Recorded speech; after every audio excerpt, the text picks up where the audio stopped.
Natulala pa rin si Finn pagkatapos siyang makaligtas sa pagsabog ng bomba. Pupuntahan naman nila Lieutenant Arisa ang blast site, kaya nagtanong siya kay Mang Ben kung saan ang location nito. Sinabi naman ni Mang Ben sa banquet hall ito, pero hindi siya sigurado kung ligtas ang kanilang pupuntahan o dadaanan nila. Baka may mga bomba rin itong inilagay doon.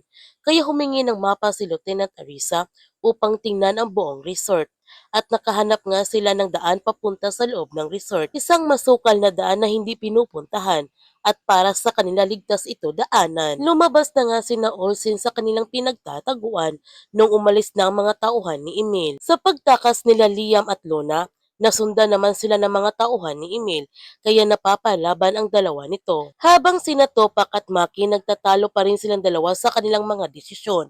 Doon sana sila dadaan sa may beach upang makatakas na sila sa isla. Pinigilan naman sila ni Rita dahil may nakatanim doon ng mga bomba. Upang siguraduhin ni Tupac na tamang mga sinasabi ni Rita, binato niya ng bato ang beach kaya sumabog ang bomba nito. Dahil sa ginawa ni Tupac natuntun tuloy sila ni Dado at nagkahiwalay naman si Rita sa dalawa. Naabutan naman si Rita ni Ian at papatay na sana si Rita ng mga kasamahan ni Ian. Buti na lamang pinatay kaagad ito ni Ian upang iligtas si Rita. Ngunit sina Maki at Tupac, nahuli naman sila ni Dado. Habang sina Bugs at Ice, naabutan din sila ng mga tauhan ni Emil at papatay na sana sila nito.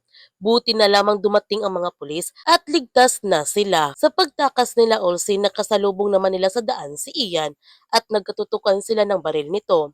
Sinabi naman ni Rita na hindi nila kalaban si Ian. Tinulungan siya nito kanina. Sinabi rin ni Ian na labas na siya sa kanilang grupo. Ngunit hindi naniniwala si Olsen sa mga sinasabi ni Ian at kinuha niya ang baril nito at papunta na sila sa lugar kung saan sila ligtas. Samantala, habang tumataka sina Luna at Liam, nabaril naman si Love, kaya binuhat ito ni Liam at nagpatuloy sila nito sa kanilang pagtakbo.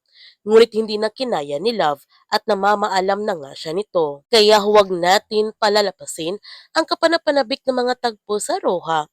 Kung bago ka pa channel ko, don't forget to like, subscribe, and click notification bell para palagi kang updated sa mga videos na upload ko. Thank you for watching and God bless to everyone.